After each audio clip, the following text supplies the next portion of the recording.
Senator Matangi, this issue has taken a political twist. Now it's about impeaching the CS.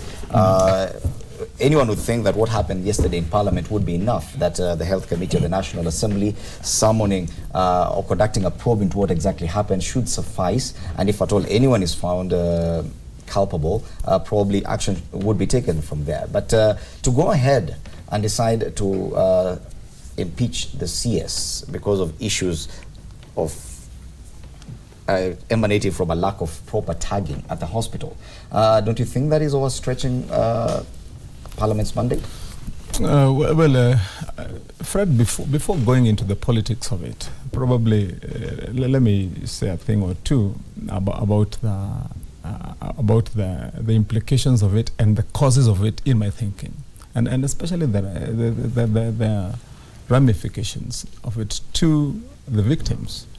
You know, there's a famous doctor who, after having worked in hospitals for many years and having carried out global practice, his name is Atul Gawande. He sat down and decided to put pen to paper and wrote a very famous book, which is a world bestseller, called The Checklist. And that book is basically based on the messes, the mix-up, and the occurrences exactly similar to what you have seen here. And in that book, The Checklist, what this guy narrates is how millions and millions of people globally have lost their lives because of not lack of proper medical care, not because of lack of the medicines which are necessary or equipment, but because of the failure by hospital staffers, from doctors to nurses to other people working in hospitals. And that mix-up has cost lives of so many people. Indeed, he goes down to narrate and name so many people who have died just because of diseases they died of that they never went to hospital with, like infections, because of failure to sterilize equipment that you see, like inhalers and so on. I mean, he's written a whole long account.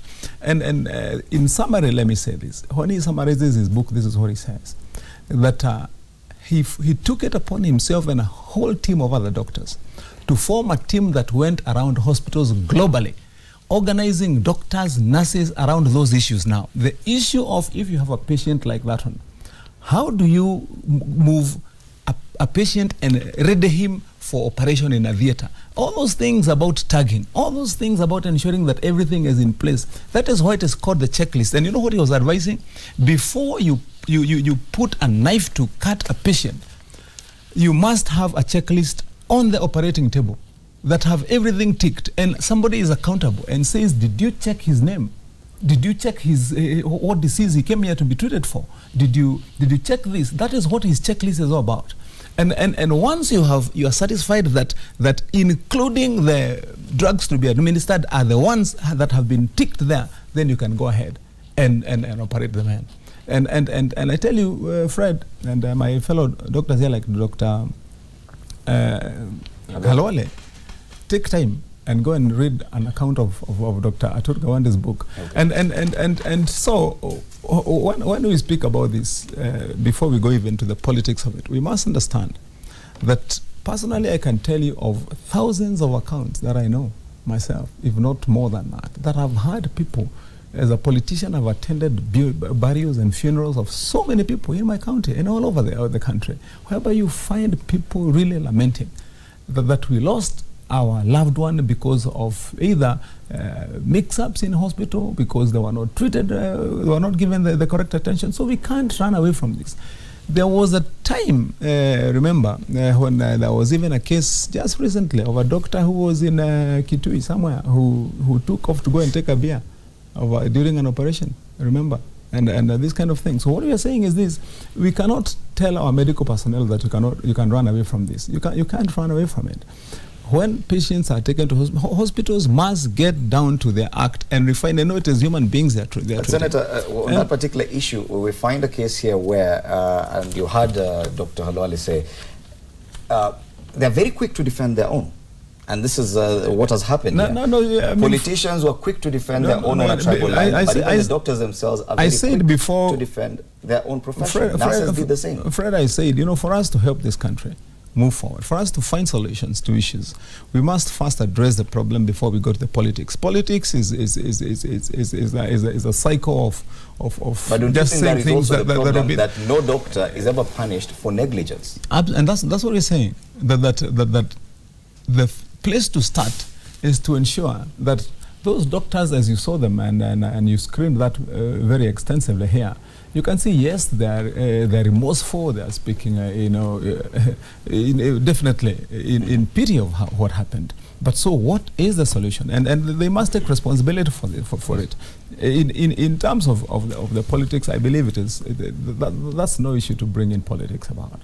We should allow the matter to be prosecuted administratively correctly as it should, and the doctors and administration in every public hospital and private hospital must take, you know, Fred, sometimes myself, I've gone to hospitals and gotten surprised, very surprised at the casualness, with which you find some doctors will treat you with, or even treat human beings with, and this is a big cry. Yes. Yeah. Senator, former Senator for Kakamega, you're a medical doctor. You are quick in your first statement to defend the profession that you practice. And that appears to be part of the problem as well, that when cases of medical negligence are reported, many of them, but we rarely get to see a doctor get punished for medical negligence, simply because the process is referred back to the Kenya Medical Practitioners Benefits Board, which forms a tribunal, and at the end of it, rarely do we get to see any doctor punished. The Law Society punishes some lawyers, disbarring them, slapping them with fines and stuff like that, but when it comes to doctors, it's a bit different. Why is that?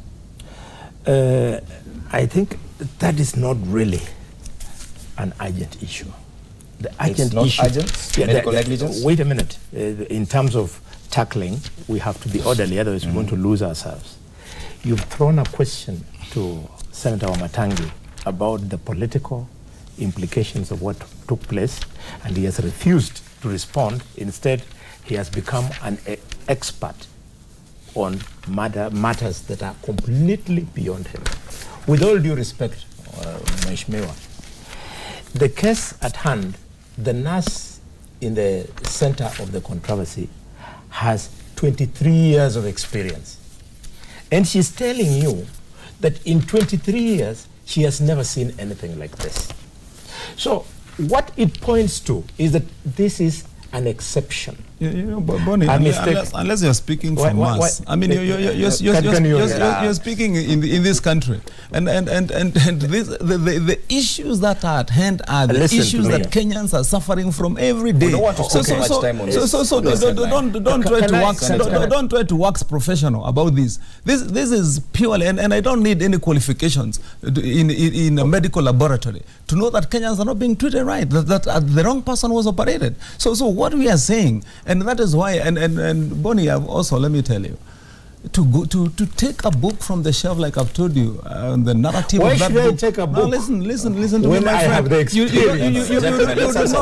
You don't need to have gone to a laboratory to read.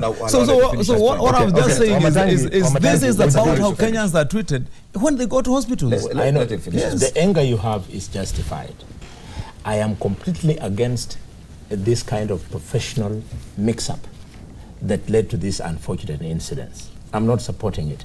But what I'm telling you, you cannot use this channel to then say millions of patients. If there were millions of patients, this would not be the first incident in the 23 years of this nurses. Well, it is because it's a huge one. That is why it found Can you listen? My friend, you know the man who was operated and lost his life is not a doctor. So stop talking about laymen. Okay. This is about Kenyans, my friend. That's why I told you. You can try and look professional. This is about professionals. It's about the lives of people. Basically, what we should be addressing now is, have we responded well when this unfortunate incident took place? Have we? as far as I'm concerned, the minister did the right thing. She quickly realized that there was an administrative problem here. The second response is from the politicians. They're just confirming that they are as half educated in this matter as Wamatangi is confirming. Because when you see the members from a particular tribe, in this case Kalenjin, being the ones who are leading the motion to impeach the minister, then you quickly realize that now they are responding to the ethnic competition within Jubilee. This lady is supposed to serve a statistic that Jubilee has got so many from Kalenjin and so many from Mount Kenya.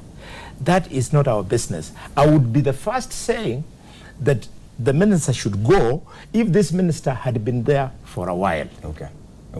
Okay? So the MPs should allow the CEO to respond, because this is not the first instance of Wamatangi. She has had this case of mix-up of patient. She has presided over raping of patients in the hospital. She has presided over children being stolen from the hospital. She has presided over unnecessary deaths arising from the fact that the hospital is understaffed. She should answer for that. So because the CEO serves in what Mr. Simeha said, a particular purpose, in this case entrepreneurship, the billions of shillings that are controlled by the CEO of Kenyatta Hospital are the ones which are attracting politicians to say, one of our own should not go. She should be the one who will go. The reason why this country loses. I'm going to have to talk Senator, about a moment, please. moderating this debate. And you remember the thing I talked about, discipline. We have to demonstrate it here. When each one of us speaks, the others, we have to give them time. The senator has to give Bonnie his time to finish, and whatever he disagrees with, then he can counter. Simeka, you know, even to me, don't bring NASA here. I will not let you. I will not let you heckle. Don't bring NASA here because you're from the same coalition. Can you say what you're saying? This is extremely unfortunate. Anyhow. I think let me finish on that point by saying some of these things would happen as they are happening when people know there are no consequences. Why would, supposing it's the case you're saying that doctors defending each other, their profession, policemen do it all the time, teachers do it all the time. Why? Because from way up they know there are no consequences. In fact, from way up they know they are going to be they are going to be patronized and covered. You know, there's going to be a cover-up on their behalf from the highest level, depending on where the statistic that he's talking about, depending on where one comes from. That's when they know that even if I do this, nothing will happen to me. But if from the level of highest level of societal governance, we were strict and to say that it does not matter who does it, you fail in terms of expectations, you know, public service principles and values. You pay the price, and if possible, the highest price. Everyone would take precaution. I'm not saying that we would be perfect 100%, but everyone would take precautions to ensure that they are doing the right thing. And even when, unfortunately, we fail, we would immediately take responsibility and demonstrate that without waiting to go through a fight and to drag each other through mud. Okay. Well, let's end that discussion there and go for a break. When we come back, we take a look at the biggest headline on the Daily Nation, and that's Kalonzo saying we want to meet Uhuru as well. Senator, I'll give you an opportunity when we come back. You know, as we take a break, I just wanted to say, you know, that as long as we continue to trivialize and downgrade every debate that is important to the lives and the livelihoods of the people of Kenya to the pettiness of politics, that this is about NASA, it is about stealing, it is about Jubilee, it is about what? We can't help this country. We once learned to debate issues. If it is a matter that really is about this country, the lives of our people, then we debate it as such. Point made, Senator, point made. Let's take a break. We'll be back to discuss more headlines.